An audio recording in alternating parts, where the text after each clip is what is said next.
All right, what's up, everybody? I got Joel Park here, and I figured, you know what? Since Joel is here, we need to do a YouTube video on flow-through suppressors. So, Joel has an RC3. I've got a Silencer Co. Velos 556, and I've got a B&T Print XH right here. And more specifically, what we want to talk about and pretty much try to show you guys the best we can on video is how these things reduce the amount of signature you have. So, I don't have a ton of different types of ammo here. We've just got PMC 556, so take that for what it's worth.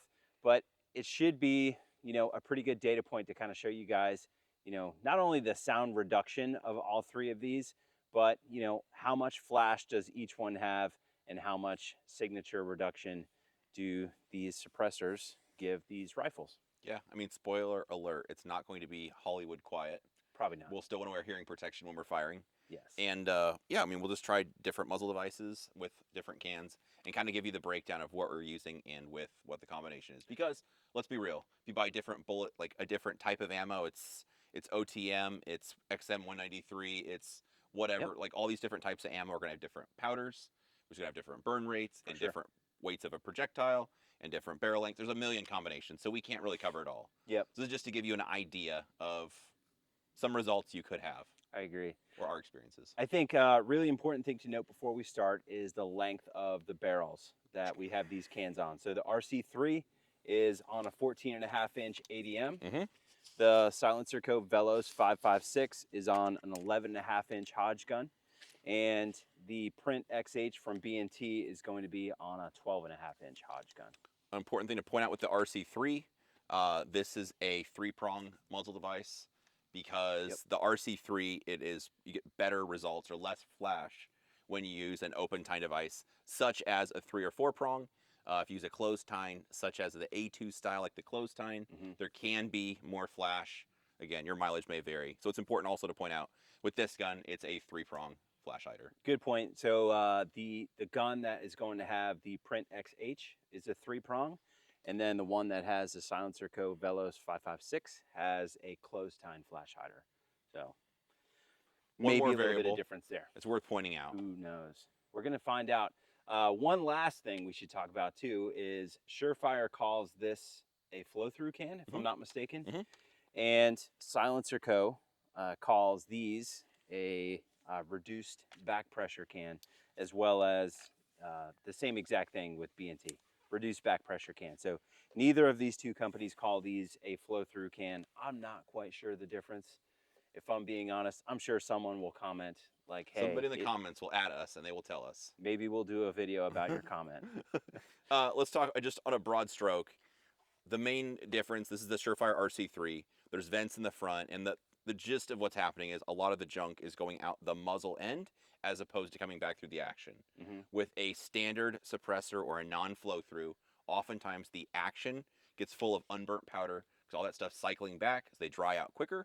So you have to re-lube the guns, and they just end up, well, your friend and mine, Mr. Ben, was sometimes cleaning one of his guns that had an RC2 on it, so a non-flow through can, and just pulling back the charging handle, letting it go, the bolt carrier group would kind of stall, and then it would eventually start going. Oh, what's wrong with that? Because, yes, it needs more lube. Oh. So, that's what I would do. I would just dump more lube on it. You could do that too. So anyway, the plus of, like specifically this one, is it's not running all that junk back through your action. The other problem with the non-flow through cans is sometimes you have the gas coming back to your face or unburnt powder, oil, whatever, all that kind of stuff. So that's the other big benefit, like me not being a scientist. I just like shooting guns in dirt pits. The big plus I see of the flow through is that you don't end up with all that stuff coming back at you. So this, an RC3, just on this ADM, this is I think a mod 2, is what they call it. This is just a 14.5 pin and weld, exactly as it came from them. I don't have the special gas buster charging handle, not needed, no other special gimmicks. No. I know people in the comments will say you can get a special charging handle that has extra slots or vents or whatever. I've tried all that. None of it works. It does not make a difference. It's just marketing. And the thing is, like, it might work for maybe the first 2-3 rounds. If you're actually training with a can, that freaking charging handle, gas buster, whatever you're like, it is not doing a thing. Right. At least in my experience, because I've tried all of them, thinking like, hey, this will do it. And like, nope. And that won't. I've seen people shoot one shot and like, oh, it's this many decibels or whatever. If you're getting into it and you're firing a half a magazine, rapid fire shooting, Yep. at some point with a non-flow through can, you just end up with a bunch of gas, and people end up either your eyes get itchy or you're coughing Yep. or you're just kind of like have this cloud of smoke you're trying to get out of your face. For sure. So that's the other big difference in my brain I see. So Yeah. It also, I think there's something to be said for the amount of recoil that actually pretty much goes away when you put these cans on. This is kind of a recoil delete. I'm not gonna lie. It is. It is. It's not something that I would recommend training with a bunch, at least if you're trying to get a bunch out of your training, trying to figure out, how to mount the gun, to where it behaves the way you would like it to, It's a cheat code. predictably, durable mount, all that jazz. It is the cheat code. I Up, think down, you would left, get right, more out of BA, your select, training start. without it, to be honest. But if you want to shoot suppressed, these are the way.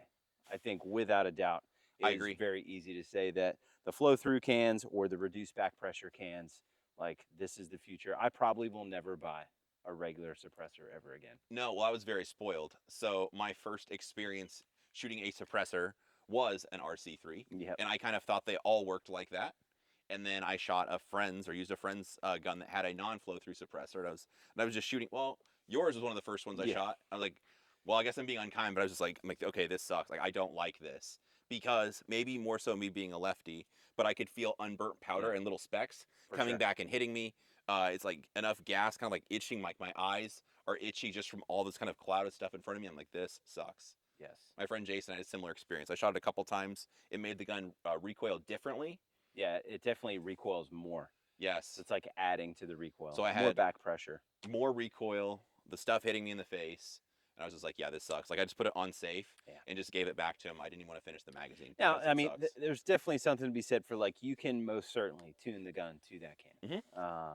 However, I think the downside to that is if it is tuned to that specific suppressor and you've tuned the gun to be able to take more gas that suppressor is adding, the second you take that can off, at least in my experience, that can or the gun is no longer going to run. It will be under gas. So if you do something like, adjustable gas blocks, stuff like that, it's not going to run as soon as you take the can off unless you start adjusting more stuff. So that's a good point. I think the flow throughs or the reduced back pressures literally are the way. I agree. The other thing I should point out, this has an H2 buffer in it, but other than that, I have not done anything. It doesn't have an adjustable gas system, and I haven't changed anything. Yeah, both of these H2. Cool. So we should give the people what they want. We're going to set this camera up and basically show you guys the amount of flash that comes out of all three of these cans. We have not shot through any of these cans, so you guys will be seeing the cold rounds. So if we're seeing maybe more flash on the first couple, who knows? But we're here to figure it out. Yeah, let's do it. All right, Joel, 5 rounds.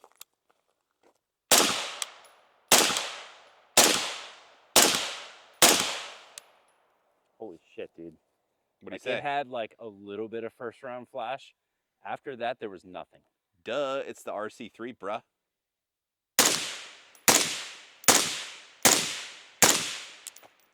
Dude, just a little bit. In the very beginning? Throughout all of them. You could see Throughout just a little bit, but not much. So here's the B&T Print XH. One important note here is the baffles, at least as the way I understand it, are titanium. The blast baffle is Inconel. So I'm not sure if titanium is going to have a little bit more flash, but quite possibly. Sounds like excuses to me. Yep. All right, I got the green thing going. Okay, bruh, it was like the 4th of July. Definitely more flash out of It was that like one. the 4th of July. I thought you had sparklers out the end of your gun. Dude, I think that's the, that's Hopefully got to the be the camera caught that. titanium, right? I don't know anything about this. I just buy Surefire because I know that's the good one. Well, coming from a retired blacksmith, it's the titanium. Okay. For sure. Titanium throws way more of a spark when hit with anything abrasive. That looked like a spark. It was like stuff coming off a sparkler with sure. every single shot. Yes, that's titanium. Yeah, so do some rapid fire pairs or whatever. This is the RC3. We just want to get a little bit different angle to see what it looks like.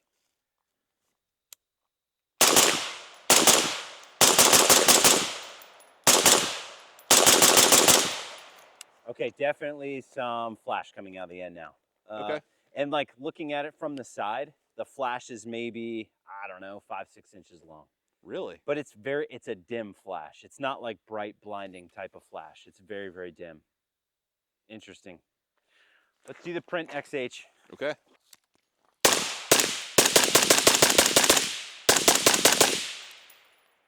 Yeah, I could definitely see stuff coming out the end of the barrel also. Really? Yes. It was low flash also, but there's definitely something there. Okay. All right. All right. Here's the Velos 556. We'll do the same thing, kind of rapid fire pairs.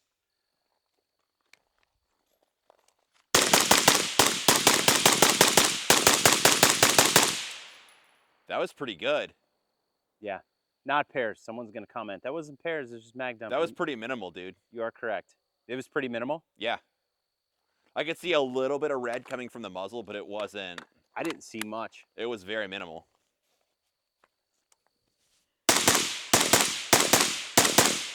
Yeah, I don't see much of anything coming out of this thing. No, Super pretty duper minimal. cool. There's only a couple venomous snakes out here. Perfect. It's like copperheads, water moccasins.